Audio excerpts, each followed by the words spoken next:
The start of the spiritual aspect of modern Western history could be seen in the Renaissance, and the most important event was the Reformation in Europe in the 16th century. Actually, the word Renaissance is French, but it seems easier to explain in English. In English, it is Renaissance, and naissance in French means birth. Then what is reborn and what is newly born is the Renaissance, which ultimately revives the spirit of Greece and Rome. The spirit of Greece and Rome was practical and studied in depth the quest of human beings, such as Socrates, Plato, Aristotle, and then the philosophy of nature. The ideology and spirit of the Greco-Roman era were mostly worldly, secular, and sometimes hedonistic.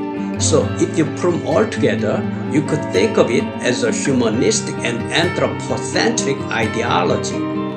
So when Europeans lived the millennium of the Middle Ages or God-oriented era, they never thought that it was the right direction. Rather, the hidden meaning of the Renaissance would be to return to the culture, spirit, and life of the Greco-Roman era. The spiritual aspect that started the Renaissance was the Black Death, a devastating epidemic that started in 1347. The Black Death was so catastrophic that it killed 1/3 of the European population at the time.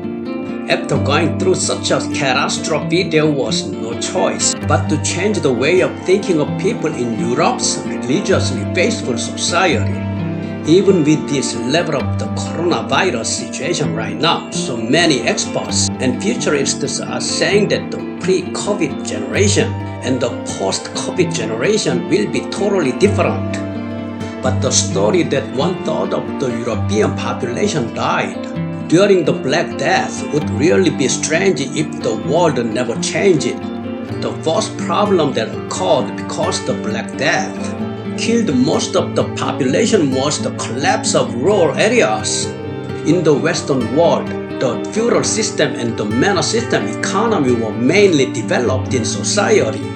Since the rural areas were devastated, a large number of people living in rural areas moved and settled in cities, resulting in rapid urbanization. Anonymity would be preserved with urbanization. Therefore, people living in each area were just wandering around and didn't know each other well.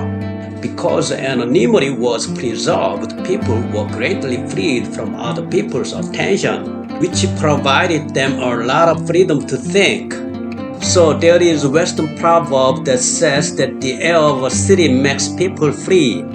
So the whole social environment or atmosphere went that way, and everyone had to rethink their mindsets. So choosing Dante as the beginning of the Renaissance, considering various other circumstances. Dante's Divine Comedy was released in 1320. In fact, it came out before the Black Death. But even before the Black Death, people went through the Mongol invasion and also the Crusades. And people had been living and witnessing the severe corruption of the church. And they also had been witnessing the selling and buying of the position of clergy.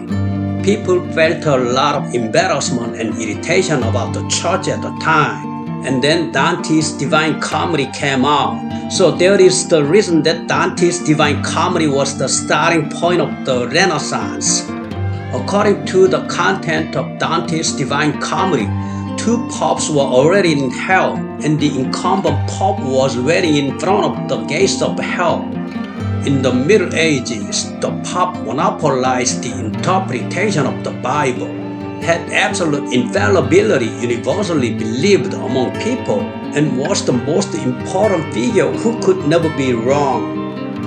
The Pope was very busy at the time. For example, all royal marriages and divorces had to be judged by the Pope, even if the barbarians took over the land. They said that they would occupy the area with the permission of the Pope, and then they took it. In fact, the Pope was a figure that existed above the heads of the human beings. But Dante cast away such an absolute being to hell in his book.